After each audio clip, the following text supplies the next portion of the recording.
திண்டுக்கல் மற்றும் மதுரை மாவட்ட எல்லையில் கேசம்பட்டி ஊராட்சிக்குட்பட்ட காடுமிட்டான்பட்டியில் பெரிய அருவி நீர்த்தேக்கம் அமைந்துள்ளது. 1962ஆம் ஆண்டு கட்டப்பட்ட இந்த நீர்த்தேக்கத்தில் 23.6 மில்லியன் கன அடி நீரை தேக்கி வைக்க முடியும்.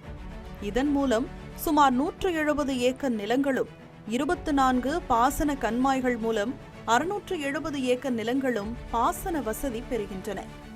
மேலும் காடுமிட்டான்பட்டி, கேசம்பட்டி, பட்டினம்பட்டி உள்ளிட்ட 10க்கும் மேற்பட்ட கிராம மக்களின் முக்கிய குடிநீர் ஆதாரமாகவும் பெரிய அருவி நீர்த்தேக்கம் திகழ்கிறது. ஆனால் நீர்த்தேக்கத்தின் நீர்வரத்து பகுதிகள் தனிநபர்களால் ஆக்கிரமிக்கப்பட்டதாலும் கண்மாய்களுக்கு செல்லும் வழித்தடங்கள் சீரமைக்கப்படாததாலும் விவசாயிகள் கடுமையாக பாதிக்கப்பட்டனர். இந்நிலையில் கடந்த ஆண்டு டிசம்பரில் 2,60,00,000 ரூபாய் மதிப்பில் புனரமைப்பு பணிகள் மேற்கொள்ளப்படும் என தமிழக அரசு அறிவித்ததை தொடர்ந்து தற்போது பணிகள் நடைபெறுகின்றன. இந்த சூழலில் நீர்த்தேக்க பகுதியில் உள்ள ஆக்கிரமிப்புகளை மாவட்ட எல்லை பிரச்சினையை காரணம் காட்டி அதிகாரிகள் முழுமையாக அகற்றவில்லை என்று விவசாயிகள் வேதனை தெரிவிக்கின்றனர்.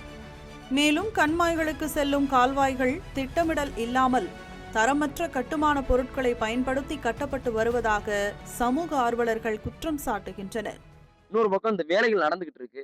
இந்த வெளியே பெரிய நீர்த்தேக்க வெளியேறக்கூடிய கால்வாய்கள்ல வேலை நடக்குது. கிட்டத்தட்ட ஒரு 26 கண்மாய்களுக்கு இது போகுது. பார்த்தா 4 ஊராட்சிகள். அப்ப நடக்கும்போது இந்த கால்வாய்கள் வேலைகள்லாம் சரியா நடக்குதுன்னா தரமா நடக்கப்படல. ஏன்னா அதுக்கான சரியான கலவைகள் பயன்படுத்தப்படலன்றதான் எங்களோட குற்றச்சாட்டு. என்னன்னா பாத்தீங்களா, நீங்க இதுல ஒரு 4 மதுகள் இருக்கு. இந்த பெரிய நீர்த்தேக்கம் வெளியே போறக்கூடிய அந்த ஒரு 4 மதுகள் இருக்கு. அது வழியா ஒரு கால்வாய் கட்டுறாங்க உடகுல வச்சு. அந்த உடகுல கட்டினதுல சரியான சிமெண்ட் சரியான அளவு பயன்படுத்தப்படாதுல. நீங்க அதை புரிஞ்சு அப்படியே மண்ணா அப்படியே விழுகுது. மிதிச்சா அப்படியே விழுகுது. இது என்னன்னா அந்த சாலையும் பக்கத்துல இருக்கு. இங்கிட்ட ஒரு மேடாவும் இருக்கு. அப்படி இருக்கிறதுல அந்த அளவுக்கு தான் நீங்க கட்டணும். ஒரு இதை உடகுல கட்டுறது. ஆனா அப்படி கட்டப்படல.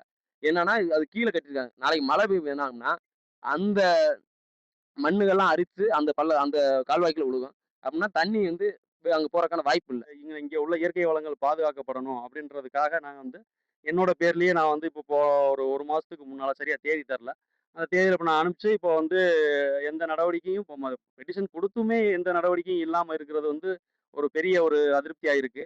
அதனால தமிழக முதலமைச்சர் என்ன பண்ணணும் அப்படின்னா, இதுல எல்லாம் நேரடியா நீர்நிலை சார்ந்த விஷயங்கள் எல்லாம் கவனம் செலுத்தி அவங்களும் சரி, சம்பந்தப்பட்ட நீர்வளத்துறை அமைச்சர், அவங்க சார்ந்த துறை அதிகாரிகள் எல்லாருமே இதை முறையா மறுபடியும் எங்களோட புகார்களை பரிசீலனை பண்ணி இதை சரியா இந்த வேலைகளை நடத்தி முறையா எங்களுக்கு இந்த வேலைகளை முடிச்சு கொடுக்கணும் அப்படின்றது எங்களோட கோரிக்கையா இருக்கு.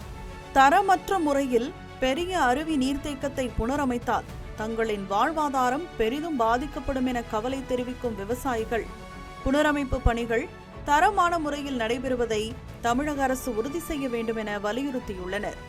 தமிழ் ஜனம் செய்திகளுக்காக மேலூரிலிருந்து செய்தியாளர் பாண்டியன்.